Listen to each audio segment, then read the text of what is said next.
Value প্রায় 9 বছর যাবৎ তার অফিসের এইচআর ঈশার প্রেমে হাবুডুবু খাচ্ছে, কিন্তু এখন পর্যন্ত তাকে তার মনের কথা বলে উঠতে পারেনি। আর এবার যখন সে ঠিক করে যে ঈশাকে যে করেই হোক সে প্রপোজ করবে, ঠিক তখনই অফিসে জয়েন করে ঈশার আর এক পাগল প্রেমিক। আর এর পরপরই শুরু হয়ে যায় এই দুইজনের মধ্যে কম্পিটিশন। একজন আরেকজনকে ছোট দেখাতে উঠে পড়ে লাগে। তো এরপর কি হবে? এই দুইজনের মধ্য থেকে শেষমেশ ঈশা কাকে বেছে নিবে সেটাই দেখব আজকের গল্প বেঞ্চ লাইফে। শুরুতেই আমরা কিশোর নামের একজনকে দেখি। কিশোরের নতুন জব হয়েছে সফটওয়্যার কোম্পানিতে, তাই তার মা চার্চে প্রেয়ার করতে এসেছে। কিশোর তার মাকে সেই সময় কল করে বলে, মা, আমার বিয়ের কথাটাও একটু ভেবো, অনেক তো হলো, এবার বিয়েটা তো করতেই হবে, তাই না? তার মা বলে, তুই জানিস রাশিকা আন্টির ছেলে প্রমোশন পেয়েছে? কিশোর তো এটা শুনে খুব রেগে যায় আর বলতে থাকে, তো কি হয়েছে, আমিও সব পাবো। এখন মানুষের ছেলের গুণগান কম গেয়ে নিজের ছেলের যদি একটু করতে, তাহলে আজ আমার বিয়েটা হয়ে যেত। আমি আসছি এইচআর-এর সাথে প্রজেক্ট নিয়ে কথা বলে, ঠিক আছে? তো তারপর কিশোর এইচআর মনিকাকে বলে, মনিকা, আমার এমন একটা প্রজেক্ট চাই যেখানে শুধু কাজ আর কাজ থাকবে, কারণ আমার জীবনে কিছু বড় বড় স্বপ্ন আছে যেগুলো আমাকে পূরণ করতে হবে, তাই আমাকে এখন প্রচুর কাজ করতে হবে। তো আমাকে কি প্রজেক্ট দিচ্ছেন? মনিকা বলে, বেঞ্চ দিচ্ছি। কিশোর এটা শুনে বলে, কি বললেন? বেঞ্চ? আমার মনে হয় আপনি লাঞ্চের জায়গায় ভুলে বেঞ্চ বলেছেন। মনিকা বলে, না, তুমি ঠিকই শুনেছ, আমি তোমাকে বেঞ্চই দিচ্ছি। তোমাকে দেওয়া প্রজেক্টটা একটু লেট হচ্ছে, তাই তোমাকে আমি বেঞ্চ দিচ্ছি। কিশোর বলে, তো আপনি চান আমি বেকার বাড়িতে বসে থাকি? তাহলে আমার বিয়ে, আমার উন্নতির কি হবে? ইস, যদি রাশিকা আন্টি জানতে পারে যে আমি বেঞ্চে আছি, তখন কি হবে? তো এসব ভেবেই বেচারা তো টেনশনে পড়ে যায়। তো কিশোর অফিসের বাইরে এসে তার মায়ের সাথে কথা বলে, আর তার মা বলে, তোর বিয়ে ক্যান্সেল, আর এই সব কিছু হয়েছে রাশিকা আন্টির জন্য। কিশোর তখন বলে, আরে সে কি করে জানলো? তুমি নিশ্চয়ই এই নিউজ হোয়াটসঅ্যাপ গ্রুপে দিয়ে দিয়েছিলে। তার মা বলে, আমি তো ভেবেছিলাম বেঞ্চ মানে ভালো কিছু। কিশোর তখন বলে, আরে মা, এটা সেই বেঞ্চ না যেখানে বসে আরাম করা যায়। এই বেঞ্চের জন্য আমার ক্যারিয়ার খারাপ হতে পারে। আমি বাড়ি বসে স্যালারি তো পাবো, কিন্তু কোনো কাজ পাবো না, আর কাজ না পেলে আমি আরো জিনিস শিখবো কি করে? এতে তো আমারই ক্ষতি হবে। তো কিশোর যখন এইসব কথা বলছিল, তখনই তার পাশে 3 জন কলিগ বসে থাকে, আর তারা তো খুব হাসাহাসি করছিল, কারণ আজ তারা অনেক খুশি। তাদের মধ্যে 3 জনের নাম হচ্ছে রবি, ভালু আর মীনাক্ষী। এরা 3 জন কিছু একটা নিয়ে সেলিব্রেশন করছিল। তো কিশোর তখন এদের এত খুশি দেখে ভাবে হয়তো এরা প্রমোশন পেয়েছে বা অন্য কিছু, তাই কল কেটে কিশোর তাদের কাছে আসে আর জিজ্ঞেস করে, আচ্ছা, কিছু মনে না করলে আমি একটা কথা জিজ্ঞেস করছি, তোমাদের মধ্যে কি কেউ হাইক, প্রমোশন বা অনসাইট অপরচুনিটি পেয়েছো? এত সেলিব্রেশন করছো, এটা কি সেই জন্যই? ভালু বলে, ধুর, আমরা কেন এইসব পাবো, আর এইসব নিয়ে হবেটা কি? কিশোর বলে, আচ্ছা, তাহলে এই সেলিব্রেশন কেন, কি হয়েছে? মীনাক্ষী বলে, আরে রবি বেঞ্চ পেয়েছে, বেঞ্চ। কিশোর এটা শুনে বলে, কি বেঞ্চ? ভাই, তোমরা এখানে বেঞ্চকে সেলিব্রেট করছো, আর আমার এখানে বেঞ্চ পেয়ে ডিপ্রেশন হচ্ছে। তখন ভালু বলে, বাহ, তুমিও বেঞ্চ পেয়েছো? তাহলে কি ওই শয়তান ম্যানেজার আমাকে একাই বেঞ্চ দেয়নি? আমাকে এরা কাজ করিয়ে করিয়ে পাগল করেও বেঞ্চ দিবে না মনে হচ্ছে। সবাইকে বেঞ্চ দিচ্ছে, তাহলে আমাকে কেন দিচ্ছে না ভাই? কিশোর বলে, তো এত এক্সাইটমেন্ট কেন? এই স্টুপিড, বেঞ্চের মানে কি? ভালু বলে, কি স্টুপিড বললি? বেঞ্চ কোনো মজা না ভাই। এই রাবিকে আমি 6 মাস ধরে ট্রেনিং দিয়েছি, সব রকম বুদ্ধি করে, তারপর গিয়ে রবি বেঞ্চ পেয়েছে। তুই জানিস বেঞ্চ লাইফ কত মজার হয়? সারাদিন ঘুরঘুর করা, তারপর ক্যাফে এরিয়াতে বসে ফালতু ঝগড়া করা, বিনা কাজে বেতন পাওয়া, বিনা ছুটিতে ছুটি কাটানো। উফ, সে কি অনুভূতি! এই সব কিছু বেঞ্চ লাইফ ছাড়া পাওয়া অসম্ভব, বুঝলি? রবি তখন বলে, হ্যাঁ দেখ ভাই, আমাদের কাছে কলেজ লাইফে অনেক সময় ছিল, কিন্তু টাকা ছিল না, আর জব পাওয়ার পর টাকা পেয়েছি, কিন্তু কাজের প্রেসারে কোনো সময় নেই। তবে টাকা এবং সময়, এই দুটোই একসাথে থাকবে বেঞ্চ লাইফে। তো এরপর কিশোর বলে, আরে ভাই, তোমরা কি বলছো এসব? তোমাদের ক্যারিয়ারের কি হবে তাহলে? ভালু বলে, বেঞ্চ লাইফে সব মেলে, তাই তোমাকে স্বাগত বেঞ্চ লাইফে। তো রবি বাড়ি ফিরেই তার স্ত্রী গায়ত্রীকে বলে, আমরা বেঞ্চ পেয়েছি, এখন আমরা আমাদের সব ইচ্ছা পূরণ করতে পারবো। আমরা গোয়া যাব, সবটা সময় আমরা আনন্দ করে কাটাবো। এসব শুনে গায়ত্রী বলে, আমি ভেবেছিলাম তুমি হয়তো আমাদের ট্রিপের কথা ভুলেই গিয়েছো, কিন্তু তুমি তো সব মনে রেখেছো। তো তারপরই গায়ত্রী ব্যাগ গোছাতে চলে যায়। সে তো খুব খুশি। অন্যদিকে মীনাক্ষীর একটা অদ্ভুত অভ্যাস আছে, সে সব সময় বিভিন্ন রকমের কাপ কালেক্ট করতে থাকে, আরো যেখানে যা দেখে সেখান থেকে সেটা সে তুলে নিয়ে চলে আসে। এখন মীনাক্ষী এরকম আচরণ কেন করে তা তো আমরা পরেই জানতে পারবো। এদিকে ভালো অফিসে কাজ করতে করতে মারাত্মক বিরক্ত হচ্ছিল। তার যে করেই হোক বেঞ্চ চাই। তো আজ অফিসে তার পাশেই বসেছে রাজ নামের একজন। সে নতুন জয়েন করেছে জবে। তো ম্যানেজার প্রকাশ এসে রাজকে কিছু কাজ দেয়, কিন্তু রাজের হয়ে ভালো বলে সে পারবে না, সে তো নতুন। আরো কিছু উল্টোপাল্টা উত্তর দেয়। তাই প্রকাশ রাজকে কাজও দেয় আর সময়ও কম করে। রাজ ভালুকে বলে, ভাইয়া আপনি কিভাবে জানেন যে আমি কিছুই জানি না? ভালু বলে, আরে আমি নিজেই তো কিছু জানি না, তাই বলে দিলাম আর কি। তো এরপর একজন বড় স্যার এসে সবাইকে বলে, তোমাদের মধ্যে বেঞ্চ দেওয়া হবে কিছু মাসের জন্য, যদি কারো চাই তাহলে প্রকাশকে বলে দিও। এই কথা শুনে তো অনেক এক্সাইটেড হয়ে যায় ভালু, কারণ তার তো যে করেই হোক বেঞ্চ চাই চাই। আচ্ছা, এখানে একটু এই বেঞ্চের ব্যাপারে বলে দেই। যারা আইটি কোম্পানিগুলোতে কাজ করেন তারা নিশ্চয়ই এই ওয়ার্ডটার সাথে পরিচিত, তবে আমি যতটুক জানি আমি ততটুকুই আপনাদেরকে জানানোর চেষ্টা করছি। যে কোনো কোম্পানিতে ঢোকার পর ট্রেনিং পিরিয়ডের পর এমপ্লয়িকে বেঞ্চ দেওয়া হয়, অর্থাৎ এই সময়টা তার কাছে কোনো প্রজেক্টের কাজ থাকবে না, কিন্তু সে স্যালারি পাবে ঠিকই। আর এই সময়টাকে কাজে লাগিয়ে এমপ্লয়িরা অন্যান্য বিভিন্ন জিনিস শিখতে পারে, আরো বেশি এক্সপিরিয়েন্স নিয়ে যে কোনো প্রজেক্টের সাথে দ্রুত যুক্ত হতে পারে। তো এই বেঞ্চ পিরিয়ডটা অনেকের কাছে মজার মনে হলেও এর একটা খারাপ দিকও আছে, কারণ একজন এমপ্লয়ি যতদিন এই বেঞ্চ পিরিয়ডে থাকবে, অর্থাৎ 1 মাস থেকে 6 মাস পর্যন্ত, এই বেঞ্চ পিরিয়ডটা কিন্তু তার ওয়ার্ক এক্সপিরিয়েন্সের সাথে যুক্ত হবে না। ধরুন যদি আপনি 1 বছর একটা অফিসে চাকরি করে থাকেন আর এর মধ্যে যদি আপনি 6 মাস বেঞ্চ পিরিয়ডের মধ্যে কাটান, তাহলে আপনার এক্সপিরিয়েন্স হবে শুধুমাত্র 6 মাস, 1 বছর কিন্তু ধরা হবে না। এটাই হচ্ছে এই বেঞ্চ পিরিয়ডের একটা অসুবিধা। যাই হোক, তো ভালো মীনাক্ষীকে তার বেঞ্চ চাই চাই এটা বলার পর মীনাক্ষী বলতে থাকে, যদি আরো কারো বেঞ্চ দরকার পড়ে তখন, মানে অন্যরাও যদি চায় বেঞ্চ তখন কি করবে? ভালো বলে, ধুর, কেউ চাইবে না, আর আমি চাইতেই দিব না। তারপর ভালো একে একে সবাইকে জিজ্ঞেস করে তাদের বেঞ্চ চাই কিনা। তবে যারা যারা বলেছে হ্যাঁ চাই, তখন তাদেরকে এমন এমন কথা বলা হয়েছে যে তাদের বেঞ্চের প্রতি ইচ্ছাটাই আর থাকেনি। এসব ভালো করেছে যাতে করে তার বেঞ্চ পাওয়াটা সহজ হয়ে যায়। অন্যদিকে মীনাক্ষী কলে তার মাকে বলে, আমি অফিসে কাজ করছি, আমাকে এইভাবে কল করে করে বিরক্ত করো না তো মা। তার মা বলে, আচ্ছা বুঝেছি, তো একটা প্রোফাইল দেখিস, আমি পাঠিয়েছি, ছেলেটা খুব ভালো, তোর সাথে খুব মানাবে, আর বিয়েটা যত তাড়াতাড়ি করবি ততই ভালো। মীনাক্ষী তখন কল কেটে বাইরে থেকে আরো একটা জিনিস চুরি করে। এদিকে ভালো একটা রিপোর্ট লিখে, যেখানে সে বেঞ্চে যাওয়ার কারণ হিসেবে লেখে তার চোখে সমস্যা। তো প্রকাশ বলে, কিন্তু আরো একটা আবেদন পড়েছে বেঞ্চের জন্য। এটা শুনে ভালো বলে, কি বলছো, কে? প্রকাশ তখন বলে, পূজা।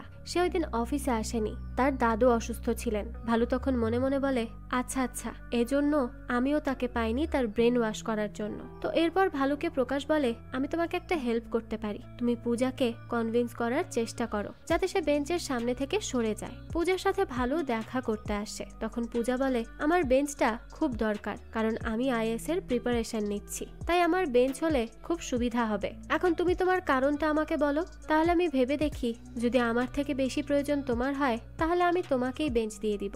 তো এখন ভালো তার আসল কারণ না বলে বরং মীনাক্ষীর জীবনের কাহিনীটাই নিজের নামে চালিয়ে দিতে চায়। ভালো বলে, আমার স্বপ্ন আমি খুব ভালো একটা ফিল্ম করব, তার জন্য আমি চুরি পর্যন্ত করেছি, স্ক্রিপ্ট লিখছি, কিন্তু ভালো স্ক্রিপ্ট করতে হলে আমার ছুটি লাগবে, তাই আমার এই বেঞ্চ চাই। তো আমরা এখানে জানতে পারি মীনাক্ষী আসলে ফিল্ম করার জন্য চুরি করত।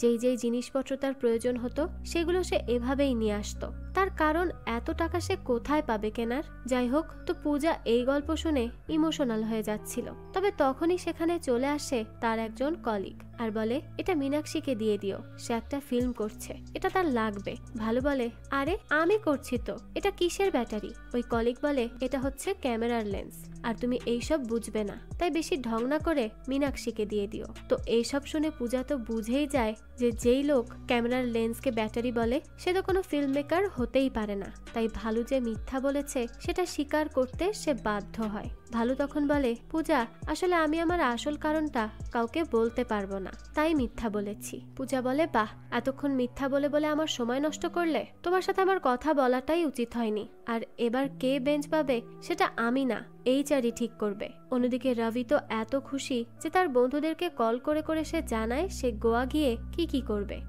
কিভাবে সময় কাটাবে। এদিকে রাজ ভালুকে সান্ত্বনা দিয়ে বলে, ভাইয়া তুমি তোমার মনোবল হারিয়ে যেতে দিও না, তুমি অবশ্যই পারবে। তুমি বেঞ্চে যাওয়ার আসল কারণ কেন বলে দিচ্ছ না ভাই? তখনই এখানে ঈশা নামের একজন আসে আর বলতে থাকে, হ্যাঁ যদি কথা বলতে সমস্যা হয় তাহলে তুমি আমার একটা কথা ফলো করতে পারো। আমাকে একটা ছেলে প্রপোজ করেছিল, কিন্তু ভালো করে কথা বলতে পারতো না বলে রিজেক্ট করে দিয়েছি। পরে সে অনেকটা প্র্যাকটিস করে কথা বলতে আসে, তবে এখনো আমি সিদ্ধান্ত নেইনি তার কি করব। তো তোমারও যদি কথা বলতে সমস্যা হয় তাহলে প্র্যাকটিস করতে পারো। ভালো বলে, পূজা আমি গত 9 বছর ধরে কাউকে ভালোবাসি, আর তাকে আমি বলতে পারছি না। এখন বেঞ্চেই একমাত্র উপায় যার মাধ্যমে তাকে বলতে পারবো। তো এখানে আমরা জানতে পারি গত 9 বছর ধরে অনেকবার সে ঈশাকে প্রপোজ করার চেষ্টা করে, কিন্তু তার সাথে কথা বলতে গিয়েই তার হাত পা কাঁপা শুরু হয়ে যেত, সে সব কথা ভুলে যেত, তাই আজও তাকে বলা হয়ে ওঠেনি। এরপর রাভি আর মীনাক্ষীর সাথে কথা বলে ভালু আইডিয়া বের করে যে সে বেঞ্চে যাবে, তারপর সেখান থেকে সে ঈশার টিম জয়েন করবে এবং তারপর একদিন তাকে প্রপোজ করে দিবে, আর এই কারণেই সে বেঞ্চ যায়। এদিকে রাভি যে এত স্বপ্ন দেখলো গোয়া যাবে, তার স্ত্রী তো তাকে নিয়ে মন্দিরে যাওয়ার জন্য বেরিয়ে পড়ে। আসলে গায়ত্রীর অনেক দিনের ইচ্ছা ছিল আন্দাভারাম যাবে, আর তার ট্রিপ বলতে এটাই বুঝিয়েছিল। রাভিকে তখন তার বন্ধুরা বলে, এটাই তোর গোয়া ট্রিপ, আগেই বলে দিতি তাহলে আমরা একা চলে যেতাম। রাভি বলে, তাই তো বলিনি, যাওয়ার হলে একসাথেই যাব। আর আমি তো প্রথমে বুঝতে পারিনি যে গায়ত্রী গোয়া যাচ্ছে না। সে রেডি হয়ে যাওয়ার পর যদি আমি মানা করতাম তাহলে তো সে আমাকে মেরেই ফেলতো, তাই এখন চল পরে দেখছি। এদিকে ভালো পূজাকে অনেক চেষ্টা করার পর বলে যে সে ঈশাকে ভালোবাসে, তাই তার জন্য সে বেঞ্চ চায়। এটা শুনে পূজা বলে, ম্যানেজার ঈশা, কিন্তু আমি এখনো কনভিন্স না। তো তুমি অপেক্ষা করো প্রকাশের রেজাল্ট পর্যন্ত, দেখা যাক কাকে বেঞ্চ দেওয়া হয়। অন্যদিকে রবি আর তার বন্ধুরা মন্দিরে ঘুরতে ঘুরতে তাদের অবস্থা খারাপ হয়ে যায়। হাজার সিঁড়ি বেয়ে উপরে উঠতে হয় তাদের, 108 বার করে চক্কর দিয়ে আসতে হয়। এইসব করে তারা এক একজন বলছিল, রবি আমরা মরলে তুই দায়ী। তো মন্দিরের ট্রিপ শেষ করে আবারও রবি ফিরে এসে সেই একই কথাবার্তা বলে, এবার আমরা গোয়া যাব, অনেক মজা করব, আমাদেরকে এখন আর কেউ আটকাতেই পারবে না। যদিও তার স্ত্রীর এক কথাই যথেষ্ট, অন্য কেউ আটকানোর প্রয়োজনই পড়বে না।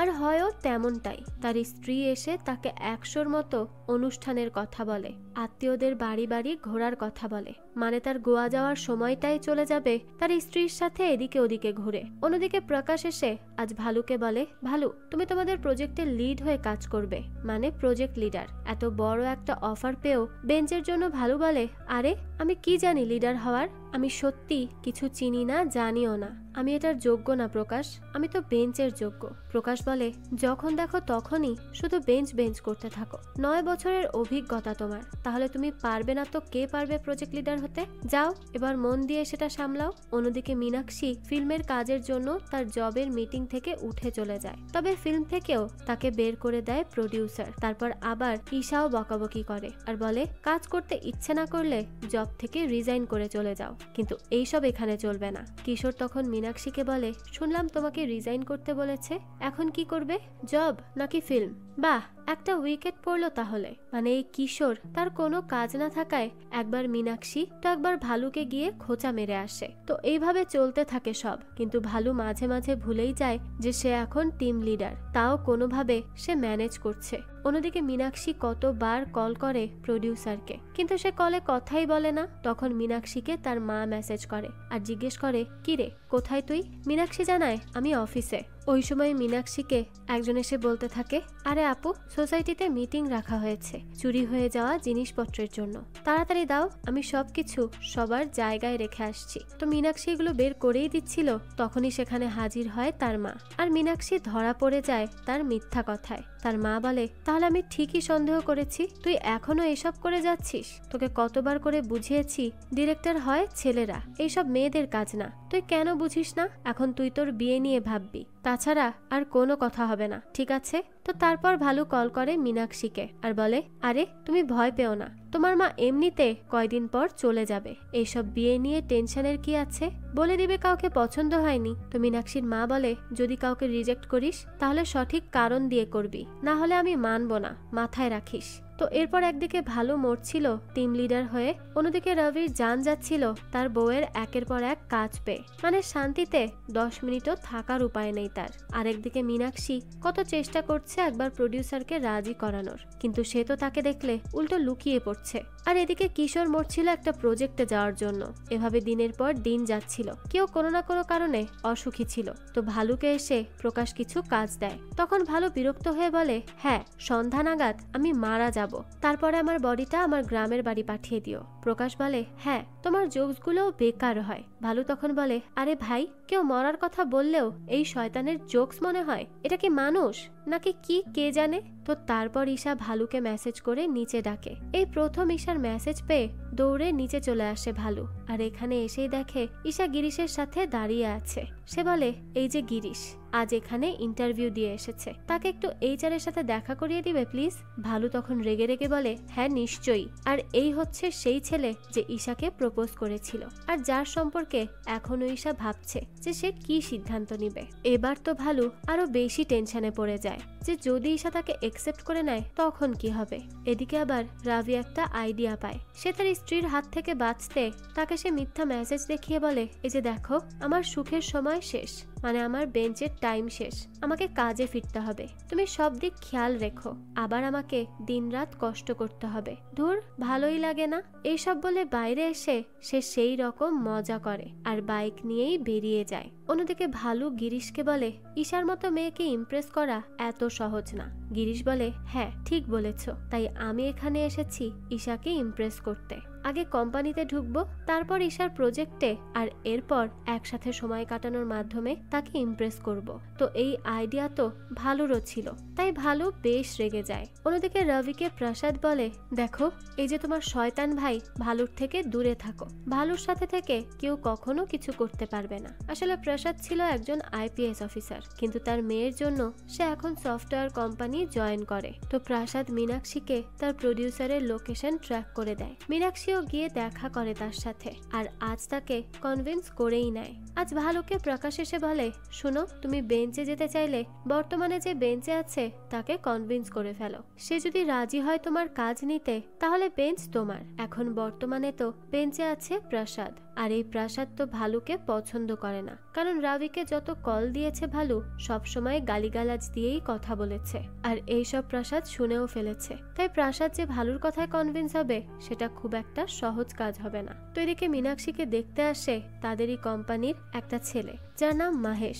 মাহেশকে সোজা মানা করে দেয় মীনাক্ষী, আর তখনই মাহেশ বলে, আচ্ছা আমরা 1 মাস বন্ধুর মতো থাকি, তারপর তোমার পছন্দ না হলে বাদ, আর এর মাধ্যমে তোমার মাও আর নতুন কারোর সাথে তোমাকে দেখা করিয়ে বিরক্ত করবেন না। কিন্তু মীনাক্ষী চলে যায়, সে এসবে রাজিই হয় না। অন্যদিকে আজ ধরা পড়েই যাচ্ছিল রাবি যে সে অফিসে না গিয়ে মুভি দেখতে গিয়েছে, কিন্তু রাবি আগে থেকেই বুঝে যায়। তাই সে গায়ত্রী কিছু বলার আগেই বলে, আসলে আজ আমাদের টিমের সবাই মুভি দেখতে গিয়েছে, তাই আমাকেও জোর করে নিল। যেতে ইচ্ছে করছিল না, কিন্তু যেতে হলো। এদের এই অভ্যাসটা আমার একদমই পছন্দ না। এসব শুনে গায়ত্রী বলে, ও আচ্ছা ঠিক আছে। রাবি তখন বলে, তুমি কিছু বলতে চাও? গায়ত্রী বলে, কই না তো, কিছুই না। এদিকে ভালু তো অনেক বেশি এক্সাইটেড যে প্রাসাদ তাকে বেঞ্চে যেতে দিবে। সে নিশ্চিত যে সে দিবেই, শুধু এই গিরিশকে নিয়ে তার একটু টেনশন হচ্ছে, এটাই আর কি। অন্যদিকে মীনাক্ষী তার ফিল্মের জন্য অনুমতি পায়। এখন তাকে একটা শর্ট ফিল্ম বানাতে হবে, তবে সময় আগের মতো হলে এই কাজও যাবে তার। তাই মীনাক্ষী তার মাকে বলে, মা আমার কাছে মাহেশের বলা 1 মাসের আইডিয়া পছন্দ হয়েছে, আমি তার সাথে 1 মাস কথা বললে হয়তো ভালোভাবে তাকে চিনতে আর জানতে পারবো, তাই আমি তার সাথে 1 মাস সময় চাই, প্লিজ মা। তো মীনাক্ষীকে তার মা 1 মাসের সময় দিয়ে দেয়। এদিকে আজ ভালু আসে প্রাসাদের সাথে দেখা করতে। প্রাসাদ তো তার গলা শুনেই বলে, তাহলে তুমি সে যে মীনাক্ষী আর রবিকে ভুলভাল শিক্ষা দিচ্ছ? আমি শুনেছি কলে তুমি কি কি বলো, আমাকেও সেদিন অনেক কথা বলেছ, আমি শুনেছি, তাই আমার সময় নষ্ট করবে না, সরে যাও এখান থেকে।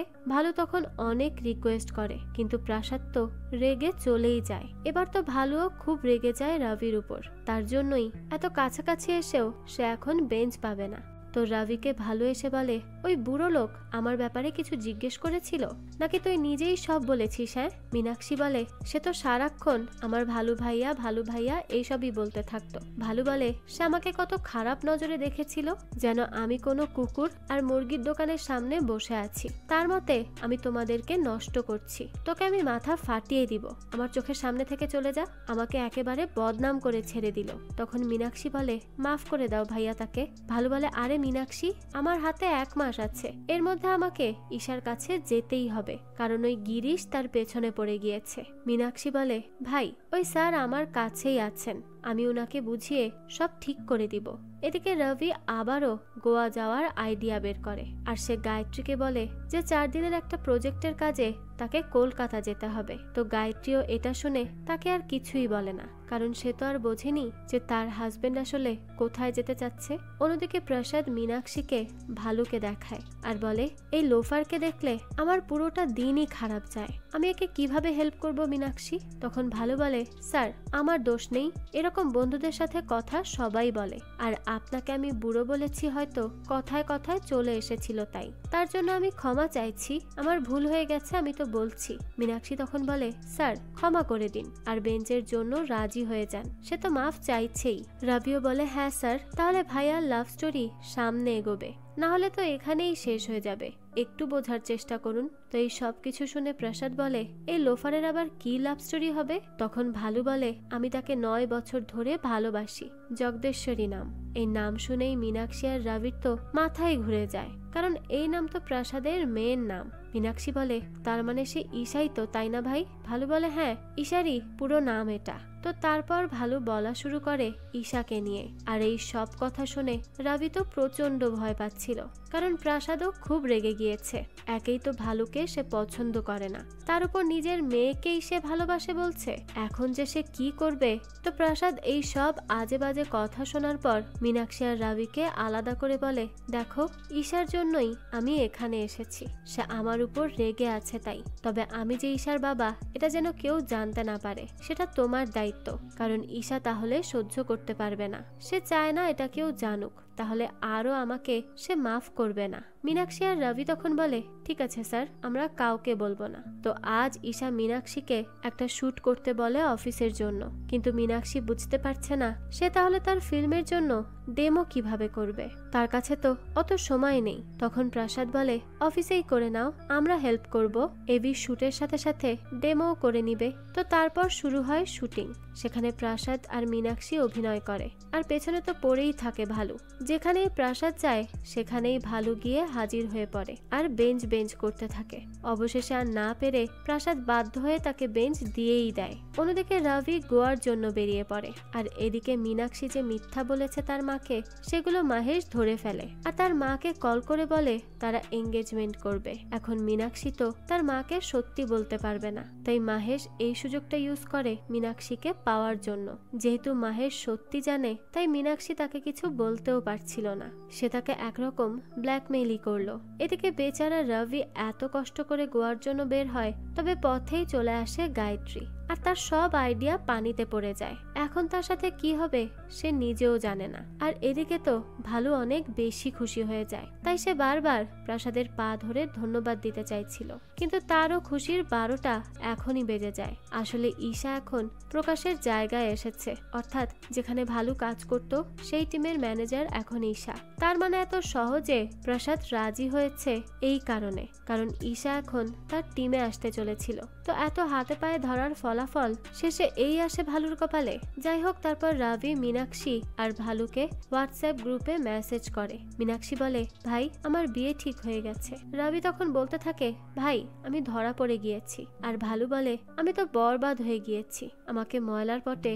আবর্জনার মতো করে ফেলে দিয়েছে ওই বুড়ো। প্রসাদ তখন ঈশাকে বলে, আম সরি, আমাকে প্লিজ ক্ষমা করে দাও, আমি তোমাকে জব করতে দিতে চাইনি, এটা আমার ভুল ছিল, কিন্তু আমি এখন বদলে গিয়েছি, আমি আগের মতো তোমার উপর আমার সব ইচ্ছা অনিচ্ছাকে চাপিয়ে দিব না, তুমি এখন যা করবে সব নিজের ইচ্ছায় করবে, প্রমিস করছি, আমি কোনো ঝামেলা করব না, তোমার বিয়েও তোমার পছন্দেই হবে। তো এইসব শুনে ঈশা বলে, আমি তো দেখতে পাচ্ছি না তুমি বদলে গিয়েছো বলে, তুমি শুধু ভয় পাচ্ছ যে আমার জব যদি তোমাকে ছোট করে দেয়, যদি আমি তোমার অপছন্দে বিয়ে করি যে তোমার সমান হবে হবে না, তাই তুমি সরি বলছো, আমাকে নিতে এসেছো। কিন্তু মেয়েরা সবসময় বিয়ে করতেই জন্ম নেয় না, এটা তুমি না তখন বুঝতে পারতে আর না এখন, তাই আমাকে আর বিরক্ত করবে না এসব কথা বলে। এদিকে রবিকে গায়ত্রী বলে, আমি কত বোকা, আমি বোকার মতো তোমাকে বিশ্বাস করেছি, আর তুমি তুমি তার সুযোগ নিয়ে এইসব করে যাচ্ছ।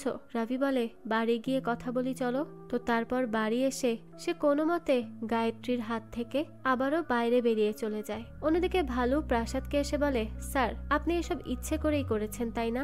আমি তাকে ভালোবাসবো কি বাসবো না তাতে আপনার কি? এটা শুনে প্রাসাদ বলে, আমি একজন পুলিশ অফিসার, আর আমি কোনো মেয়ের জীবন খারাপ হতে দিতে পারবো না। ভালু তখন বলে, আমি আপনাকে শেষবারের মতো বলছি, আমাকে আমার জায়গা দিয়ে দিন। প্রাসাদ তখন বলে, দিব না। কি করবে? 9 বছরে একবারও প্রপোজ করার সাহস হলো না, বোকা কোথাকার। আর যদি আমার সামনে আসতে চাও তাহলে কিন্তু আমি এখন সত্যি বন্দুক দিয়ে তোমাকে উড়িয়ে দিব, মনে রাখবে। তো তারপর রাজকে ভালু বলে, এই লোক আমাকে এইভাবে অপমান করলো, এখন আমি ভেবেছি ঈশাকে আগামী 7 দিনেই প্রপোজ করব। রাজ বলে, এটা আপনি না ভাই, আপনার ইগো বলছে, আপনি তো আগামী 7 বছরেও প্রপোজ করতে পারবেন না। অন্যদিকে মীনাক্ষী মাহেশকে বলে, প্লিজ তুমি মাকে বলো না যে তুমি বিয়ে করতে চাও না, আমি আমার নিজেরটা নিজে দেখে নিতে পারবো, আমার খেয়াল আমি রাখবো। মাহেশ বলে, কি করবে তুমি? তুমি তোমার জীবন নষ্ট করবে। তুমি কি ভাবছো তুমি যেই জবটা করছো বর্তমানে সেটা সবসময় থাকবে? মীনাক্ষী বলে, মানে? মাহেশ তখন বলে, বেঞ্চে থাকা প্রায় সবাইকে কাজ থেকে বের করা হচ্ছে, তাদের শর্ট লিস্ট বের হয়েছে, যাদের সবচেয়ে কম পারফরমেন্স তাদেরকে বাতিল করা হবে, আর তাদের মধ্যে টপে তোমার নাম, তাই আজ না হোক কাল তোমার জব তো যাবেই। মীনাক্ষী তো এবার ভয় পেয়ে যায়, জব গেলে সে কিভাবে ফিল্মের খরচ উঠাবে। মীনাক্ষী এই ব্যাপারে প্রাসাদকে জানায়, আর প্রাসাদ বলে, চিন্তা করো না, ডেমো জমা করে নিজের কাজ মন দিয়ে করো, দেখবে জবও থাকবে। তারপর ঈশার থেকে মীনাক্ষী নতুন কাজ চেয়ে নেয়। যাই হোক, তো এরপর একদিন দেখা যায় তাদের একজন কলিগের বিয়েতে সবাই যাচ্ছিল একটা বাসে করে। সেখানে ভালো ঈশার সাথে বসতেই যাবে, তবে প্রাসাদ তাকে তার সাথে বসায় আর বলে, ওইটা লেডিস সিট। ভালো দেখে সেখানে গিরিশ এসে বসে গিয়েছে। এটা দেখে ভালো বলে, আজ তো আমি ঈশাকে প্রপোজ করবই। এই কথা শুনে হাসতে শুরু করে প্রাসাদ। তারপর ঈশার দিকে তাকালেই সে দেখে প্রাসাদ তার দিকে তাকিয়ে থাকে। ভালু তখন বলে, স্যার আপনার সমস্যা কি? অল্প বয়সে কি আপনি মেয়েদেরকে দেখতেন না, নাকি তখনও বন্দুক নিয়েই ঘুরতেন? এদিকে রাজ রবিকে বলে, এই মনিকা এত তাড়াতাড়ি বিয়ে কেন করছে বেচারি? রবি বলে, বিয়ের আগে সবাই মেয়েদের প্রতি সহানুভূতি দেখায়, কিন্তু সবাই জানে পরে গিয়ে ভিকটিম ছেলেদেরই হতে হয়। কি বলো গায়ত্রী? গায়ত্রী তো এটা শুনে রেগে আগুন হয়ে বসে থাকে। তো রবি এরকম কথা বলে পরে নিজেই নিজেকে মারতে চায়। কার সামনে কি বলে দিল? তো এদিকে দেখা যায় ভালুকে একটা মেসেজ করে একজন, আর বলে, একবার ভেবে দেখো, ওই বুড়ো কিন্তু ঈশার বাবাও হতে পারে। এইবার তো ভালু আরো শক্ত খায় আর বলে, স্যার আপনাকে দেখে আমার মনে হয় আপনি খুব ভালো আর ভদ্র, আমি কিন্তু আপনার অনেক রেসপেক্ট করি। প্রাসাদ বলে, কিন্তু তোমাকে দেখে শুধু অভদ্র আর শয়তানি মনে হয়। তারপর আরো অনেকগুলো মেসেজ আসে ওই অচেনা নাম্বার থেকে। ভালু তো ভেবেই পায় না তাকে এইসব কে বলছে। তো বাস থেকে বাইরে এসেই ভালু রবিকে বলে, আমি জানতে পেরেছি ওই বুড়ো ঈশার বাবা। রবি তখন জিজ্ঞেস করে, কিভাবে? ভালু বলে, কেউ আমাকে মেসেজে বলেছে। রবি তখন বলে, আমি আগে জানলে তোমাকে আগেই জানাতাম। এটা শুনে ভালু তাকে বলতে থাকে, আরে আমার মতো বুদ্ধিমান লোক জানতে পারেনি, তাহলে তোর মতো বোকা কি করে জানবে? রবি বলতে থাকে, হ্যাঁ হ্যাঁ তুমি তো বুদ্ধিমান ভাই, আমি জানি। তো এরপর ভালু বলে, আর তুই জানিস ঈশার প্রতি আমার ভালোবাসা ওই বুড়ো লোকের থেকেও বেশি, তাই আজ আমি যে করেই হোক ঈশাকে প্রপোজ করবই। আর ঈশা যদি মেনে নেয় তাহলে কত ভালো হবে, তাই না? রবি তখন বলে, আপনি কত সহজ সরল ভাই, মেয়েরা আপনার মতো ছেলেই পছন্দ করে। তো তারপর ভালু বলে, আর তুই তোর বউকে সামলা, কারণ কখন কি করে বসে কেউ জানে না। রবি এরপর গায়ত্রীকে বলে, তুমি আমার সাথে সাথে থাকবে, কারণ কখন কার সাথে কি হয় বলা যায় না। গায়ত্রী বিয়েতে এসেছিল রবির সম্পর্কে আরো কিছু বের করার জন্য, আরো কি কি মিথ্যা বলে সে সেগুলো জানতে। তাই রবি বুঝতে পেরে তাকে কারোর সাথে কথাই বলতে দিচ্ছিল না। তো আজ কিন্তু বিয়ে হচ্ছে কিশোরের এতদিনের ইচ্ছা পূরণ হচ্ছে দেখেই তো সে বিরাট রকমের খুশি। এদিকে মীনাক্ষী প্রডিউসারের সাথে দেখা করতে আসে, আর এখানে আসার আগে তাকে খুব ভালো করে প্রাসাদ বোঝায় যে মেয়েরা শুধুমাত্র বিয়ের জন্যই জন্ম নেয়নি, তাদেরও স্বপ্ন থাকতে পারে। প্রাসাদের এই কথাগুলো মীনাক্ষীকে খুব উৎসাহ দেয়। এদিকে দেখা যায় ঈশাকে ভালো প্রপোজ করার চেষ্টা করে, কিন্তু তার তো সেই একই অবস্থা। ঈশার কাছে এসেই সব আগাগোড়া ভুলে যায় সে, আর তখন তখনই রাজ এসে বলে, ভাই চলুন খাবার খেয়ে নিবেন। ঈশা তখন বলে, হ্যাঁ তুমি খেয়ে নাও, পরে কথা হবে। তখন রাজকে ভালু বলে, তুই একদিন না খেলে কি মরে যাবি? আমি প্রায় ঈশাকে আই লাভ ইউ বলেই দিচ্ছিলাম, তুই মাঝখানে এসে যদি না ডাক দিতি তাহলে সব ঠিক থাকতো। আমি কি করে যে ঈশাকে বলবো, নাকি আজীবন এইভাবেই কেটে যাবে কে জানে। অন্যদিকে গায়ত্রী কোনোভাবে রবির হাত থেকে ছাড়া পায় আর কথা বলতে আসে রবির কলিগদের সাথে। আর তারপর এতদিন ধরে রবি যা যা মিথ্যা বলেছে তার সবকিছু সম্পর্কে জেনে যায় গায়ত্রী। আর তাকে পাগলের মতো এদিক ওদিক খুঁজতে থাকে রবি। রবি তো বুঝেই যায় তার জন্য নতুন সমস্যা তৈরি হয়েই গিয়েছে এতক্ষণে। এদিকে প্রডিউসার মীনাক্ষীর স্ক্রিপ্ট পছন্দ করে। এরপর প্রডিউসার রেড্ডিকে বলে, তোমার কেমন লাগলো রেড্ডি? রেড্ডি বলে, আমারও ভালো লেগেছে। প্রডিউসার তখন বলে, কাহিনী তো ভালো হয়েছে কিন্তু ডেমোটা এতটা মজা হয়নি রেড্ডি। আর এইভাবে কোনো সিনেমা হয় না, সিনেমা করতে হলে ট্যালেন্ট চাই, আর এটাতে তোমার ট্যালেন্ট নেই মীনাক্ষী। মীনাক্ষী তখন বলে, স্যার আমি তো একজন বাবার স্ট্রাগল দেখাতে চেয়েছি। প্রডিউসার বলে, এইভাবে কেউ সিনেমা হলে তালি বাজাবে না, গালি দিবে। তুমি তোমার কাহিনী আমাকে দিয়ে দাও, আমি কোনো একজন ভালো ডিরেক্টরকে দিব, সে করবে। তো তারপর মীনাক্ষী রেড্ডিকে বলে, আমি আর এইসব করব না স্যার, সিনেমা আমার জন্য না। আমার মা, মাহেশ, আমার পরিবারের প্রতিবেশী সবাই বলেছে এইসব আমার কাজ না। আজ আমি আমার জবও হারাতে চলেছি। আমি হয়তো ভুল, তাই আমার ভুল মেনে চলে যাচ্ছি এই সিনেমার কাজ থেকে। এদিকে রবি রাজকে বলে, গায়ত্রী কোথায়? রাজ বলে, সে তো তোমাকে নিয়ে আলোচনা করছে। রবি তখন বলে, বাহ তাহলে তো শেষ, আর খুঁজে কোনো লাভ নেই, আমার অবস্থা খারাপ। এদিকে গায়ত্রী যখন প্রকাশকে বলে, 2 মাস ধরে তো রবি প্রজেক্ট নিয়ে বিজি তাই না? প্রকাশ বলে, না তো, সে তো এখনো বেঞ্চে আছে, তোমাকে এসব মিথ্যা বলেছে হয়তো। তখন রবি তাকে হাত ধরে আলাদা নিয়ে এসে বলে, তুমি এখন শান্তি পেয়েছো তো আমাকে সবার সামনে মিথ্যাবাদী প্রমাণ করে? এখন তুমি খুশি তো? সবাই আমাকে এখন ভাববে আমি কত বড় মিথ্যুক। গায়ত্রী তখন বলে, আমি তো শুধু তাদেরকে জিজ্ঞেস করেছি, কিন্তু তুমি তো মিথ্যা বলেছই। তখন রবি বলে, তাহলে আর কি করতাম? তুমি তো আমাকে নিজের মতো নিঃশ্বাস নেওয়ারও অনুমতি দাও না, সারাক্ষণ নিজের মতো নিজের ইচ্ছায় কাজ করাও। আমি কি আমার মতো একটা মিনিট থাকতে পারি? গায়ত্রী তখন বলে, আমি তো তোমাকে আমার সব ভাবি, তাই আমি ভেবেছি তোমার হয়তো ভালো লাগে আমার সাথে সময় কাটাতে, কারণ আমি তো তোমার সাথে সময় কাটানোর জন্য নিজের কোনো বন্ধুই রাখিনি। রবি তখন বলে, তাহলে যাও বন্ধু বানাও, আমাকে কেন মারতে চাইছো? আমি বিয়ে করতেই চাইনি, শুধুমাত্র মায়ের কারণে করেছি। আর আজ দেখো আমাকে কি কি সহ্য করতে হচ্ছে, জানি না আর কতদিন এই আপদকে সহ্য করতে হবে। তো রবি আজ রাগের মাথায় অনেকগুলো কথা শুনিয়ে দেয় গায়ত্রীকে, এতে বেচারি বেশ কষ্টই পায়। এদিকে ঈশাকে ভালো প্রপোজ করতে আসে, তখনই ঈশার কাছে ইমেল আসে, বেঞ্চে থাকা সবার নামের লিস্ট আসে সেখানে, যাদেরকে বের করা হবে কোম্পানি থেকে। সেখানে ভালু, রবি আর মীনাক্ষীর নামও আছে। ঈশা যখন এই কথা ভালুকে বলে, তখন ভালু বলে, আরে আমি এসব কেয়ার করি না, আমার জীবনের লক্ষ্য এমনিতে জব করা নয়, আমার ইচ্ছা বিয়ে, বাচ্চা আর বন্ধুদের সাথে আড্ডা দেওয়া। ঈশা এটা শুনে রেগে যায় আর বলতে থাকে, তুমি এত দায়িত্বহীন আমি সত্যিই জানতাম না। তুমি বেঞ্চ যাওয়ার সময় আমি এতটাও বুঝিনি, কিন্তু আজ তো আমি অবাক হচ্ছি। তুমি যে বিয়ে করার কথা বলছো, তোমাকে কোন মেয়ে বিয়ের জন্য পছন্দ করবে? আর যদি করেও ফেলে তাহলে সেটা ওই মেয়ের জীবনের বড় ভুল হবে। এই কথা বলেই ঈশা সেখান থেকে চলে যায় আর সাথে করে নিয়ে যায় ভালুর প্রপোজ করার শেষ আশা। কারণ ঈশার মুখ থেকে এরকম কথা শোনার পর আর কোনো কালে যে ভালু প্রপোজের নাম নিবে সেরকম তো মনেই হয় না। তো এদিকে কিশোর আর মনিকার বিয়ে হয়, তখন সেখান থেকে বেরিয়ে আসে গায়ত্রী আর রবিকে বলে, আম সরি, আমি আসলে ভুল ছিলাম। আমি ভাবতাম আমার জীবনে যেমন তোমাকে ঘিরে একমাত্র খুশি থাকে, সেরকমই হয়তো তোমার জীবনেও আমি। তবে তুমি তো আজ বলেই দিলে আমি একটা আপদ, আমি তোমার জীবনটাকে শেষ করে দিচ্ছি, তাই আমি তোমাকে খুশি রাখতে তোমার জীবন থেকে অনেক দূরে চলে যাব, তোমাকে আমি আর বিরক্ত করব না। গায়ত্রী এইসব কথা বলে খুব কান্না করতে থাকে আর এরপরই সে সেখান থেকে চলে যায়। তো এদিকে প্রাসাদ শেষবারের মতো ঈশার রাগ ভাঙাতে তার কাছে পাঠায় ঈশার এক আঙ্কেলকে, কিন্তু ঈশা তাকেও বলে সে তার বাবার সাথে কোনো সম্পর্কই রাখতে চায় না আর তাকে যেন কোনোভাবেই বিরক্ত করা না হয়। তাই এসব শুনে প্রাসাদ বসে বসে কান্না করে আর বলতে থাকে, আমি চলে যাব, তার থেকে অনেক দূরে চলে যাব, আর আসবো না, আমি বিরক্তও করব না। আমি হয়তো সময় মতো তাকে বুঝতে পারিনি, কিন্তু বোঝার সাথে সাথেই তো আমি তার কাছে এসেছিলাম। সে যেহেতু চায় না, তাহলে আমি আর থাকবো না, এখান থেকে রিজাইন করে চলে যাব। হয়তো এটাই আমার ভাগ্য। অন্যদিকে ভালু ঈশার কাছ থেকে অপমানিত হয়ে রাজের সাথে বসে থাকে। তার মন আজ অনেক খারাপ। তো রাজ তাকে বলে, এরকম যে কিছু ঈশা বলবে সত্যিই আমি ভাবিনি। ভালু তখন বলে, আসলে আমি 9 বছর ধরে এটাই ভেবে এসেছি ঈশা হ্যাঁ বললে কিভাবে সেলিব্রেট করব। কিন্তু আজ এইভাবে না করেছে যে আমি তার জন্য প্রস্তুতি ছিলাম না, তাই আমি খুব ভেঙে পড়েছি। এদিকে মীনাক্ষীকে তার মা অনেক বকাবকি করে আর বলতে থাকে, অনেক হয়েছে তোমার মন মতো কাজ করা। এবার আমি যেভাবে যখন বলবো বিয়ে করতে, তোমাকে ঠিক সেভাবেই করতে হবে।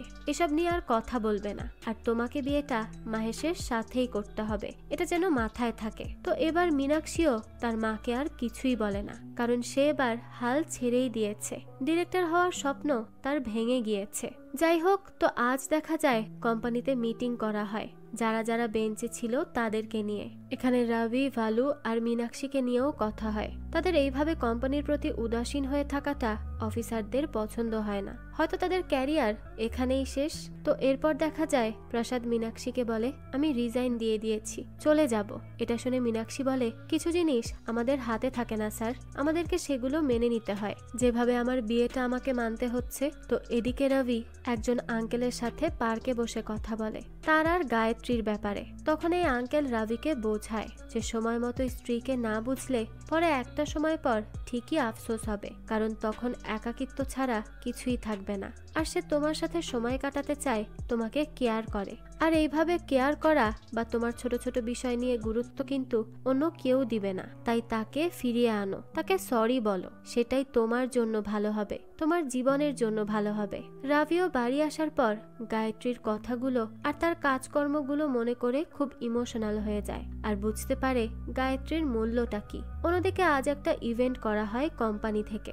সেখানে মীনাক্ষীর করা ফিল্মটা দেখানোর কথাও বলা হয়। মীনাক্ষীকে তখন তার মা, মাহেশ এরা বলে, এইসব কি, এখন সবাই তো আমাদের উপর হাসবে। তো প্রডিউসার আসলে সেই স্ক্রিপ্টের করা ফিল্মটা এখানে দিয়ে দিয়েছে, আর সেটাই প্লে হয় কোম্পানির ইভেন্টে। মীনাক্ষী তো খুব ভয়ে ছিল যে সবাই তাকে নিয়ে হাসবে, মজা করবে। তবে এই গল্পটা ছিল প্রসাদ আর তার মেয়ে ঈশার কাহিনী নিয়ে। সেটা খুব ইমোশনালি প্রেজেন্ট করতে পারে মীনাক্ষী। আর কোম্পানির সবাই আজ মীনাক্ষীর অনেক প্রশংসা করে। সবাই তার সাথে এসে কথা বলে আর অনেক উৎসাহ দেয় তার এই ভালো কাজের জন্য। তো দেখা যায় মীনাক্ষীর মাও তার মন বদলায় আর বলে, আমিও খুব পছন্দ করেছি তোমার এই কাজ, তুমি তো অনেক ভালো কাজ করেছো। আর এইসব বিয়ের কথা এখন ভুলে যাও, নিজের কাজে মন দাও, আমি এবার থেকে তোমার পাশেই থাকবো। এই সব কিছু শুনে মীনাক্ষীর তো খুশির ঠিকানাই থাকে না। তো কিছুক্ষণ পর প্রাসাদ তার সাথে কথা বলতে আসে আর সব সময় নিজের উপর তাকে বিশ্বাস রাখতে বলে। অন্যদিকে মন খারাপ করে বসেছিল ভালু। তখনই তাকে গিরিশ এসে বলে, ঈশাকে পছন্দ করো? ভালু বলে, একতরফা ভাই, এসব বলে কোনো লাভ নেই। তখন গিরিশ হেসে দেয় আর বলতে থাকে, কিন্তু ঈশা তো অন্য কথা বলেছে। তো ফ্ল্যাশব্যাকে দেখানো হয় ঈশা গিরিশকে বিয়ের জন্য মানা করে আর তার কারণ হিসেবে বলে, আমি ভালুকে অনেকদিন ধরেই ভালোবাসি, কিন্তু তাকে বলতে পারিনি। আমি তাকে সবসময় লুকিয়ে দেখি, কিন্তু সে আমাকে কখনো দেখেই না। আমি জানি না সে আমাকে পছন্দ করে কিনা। আমি তার কেয়ার করি বলে সেদিন অনেক বকেছি জব নিয়ে, কিন্তু আমি তার সাথেই খুশি থাকবো আমি জানি। তো এই সব জানার পর রীতিমতো সারপ্রাইজড হয়ে যায় ভালু যে ঈশা তাকে এত পছন্দ করে। তো গিরিশ বলে, ঈশা তোমাকে অনেক ভালোবাসে, তাই সে HR এর সাথে লড়াই করে তোমার জব বাঁচিয়েছে। তাই তাকে ধরে রেখো, কখনো হারিয়ে যেতে দিও না। আমরা যাকে ভালোবাসি যদি পরিবর্তে সেও আমাদের ভালোবাসে, তাহলে তার থেকে ভালো কিছু আর কখনো হতে পারে না। ভালো এসব জানার পর চলে আসে ঈশার কাছে। ঈশা তখন তার বাবার সাথে সব ঝামেলা মিটিয়ে নেয়। ভালো ঈশাকে এসে বলে, আমি বুঝতে পেরেছি তুমি আমাকে সেদিন বকেছিলে আমার ভালোর জন্য। এরপর সে বলতে থাকে, আসলে আমি একজনকে পছন্দ করি অনেক বছর ধরে, তাকে কখনো বলতে পারিনি। তবে এখন আমি তার কথা মতো অনেক কিছু করব, তারপরই প্রপোজ করব তাকে। ততদিন সে আমার জন্য অপেক্ষা করবে তো ঈশা? ভালুর এসব কথা শুনে ঈশা হেসে দেয়, কারণ সে বুঝতে পারে ভালু তার কথাই বলছে। তো এরপর সে বলে, হ্যাঁ, সেই মেয়ে তোমার জন্য নিশ্চয়ই অপেক্ষা করবে। এদিকে দেখা যায় মীনাক্ষীও জব ছেড়ে তার মুভির কাজে চলে যায় আর রবিও গায়ত্রীকে সরি বলে। সাথে সাথে গায়ত্রীও তার ভুল বোঝে যে একটু স্পেস দেওয়া উচিত সম্পর্কে। তো একে একে তাদের 3 বন্ধু তাদের জীবন গুছিয়ে নেয়। তারা 3 জনই এখন নিজেদের জীবনে খুশি ছিল। ফাইনালি গোয়ার জন্য গায়ত্রী নিজে থেকে বলে, আর রাভিও তার বন্ধুদের নিয়ে চলে যায় ট্রিপে। আর কিশোর এবার প্রজেক্ট পায়, কিন্তু সে এবার বেঞ্চের জন্য পাগল হয়ে পড়ে, কারণ তার হানিমুন ছিল। ঠিক গল্পের শুরুর মতো আজও তার পাশের টেবিলে 3 বন্ধু হাসে আর বলতে থাকে কিশোরও বুঝতে পারলো বেঞ্চের গুরুত্ব কতটা। যাই হোক, তো আজ তারা সবাই অনেক হ্যাপি ছিল। তো এরই মাধ্যমে এই গল্পটাও এখানেই শেষ হয়ে যায়। তো তাদের এই গল্পটা আপনাদের কাছে কেমন লেগেছে সেটা অবশ্যই আমাদেরকে কমেন্ট করে জানাবেন। যদি এতটুকুও ভালো লেগে থাকে তাহলে একটি লাইক দিয়ে যাবেন। আর হ্যাঁ, আমাদের এই চ্যানেলে কিন্তু প্রতিনিয়তই নতুন নতুন ভিডিও আপলোড করা হয়। সেই সব ভিডিওর আপডেট পেতে আমাদের চ্যানেলটিকে সাবস্ক্রাইব করে বেল আইকনে অল দিয়ে রাখতে কিন্তু ভুলবেন না। আর এই সম্পূর্ণ সিরিজটি আমাদের টেলিগ্রাম চ্যানেলে আপলোড দেওয়া আছে। সিরিজটি দেখতে চাইলে কমেন্ট বক্সে দেওয়া লিঙ্ক থেকে জয়েন করে নিন আমাদের টেলিগ্রাম চ্যানেলে। আজকে তাহলে এই পর্যন্তই, আবারও হাজির হব নতুন কোনো ভিডিও নিয়ে। সেই পর্যন্ত সবাই ভালো থাকবেন আর আমাদের চ্যানেলের সাথেই থাকবেন। ধন্যবাদ।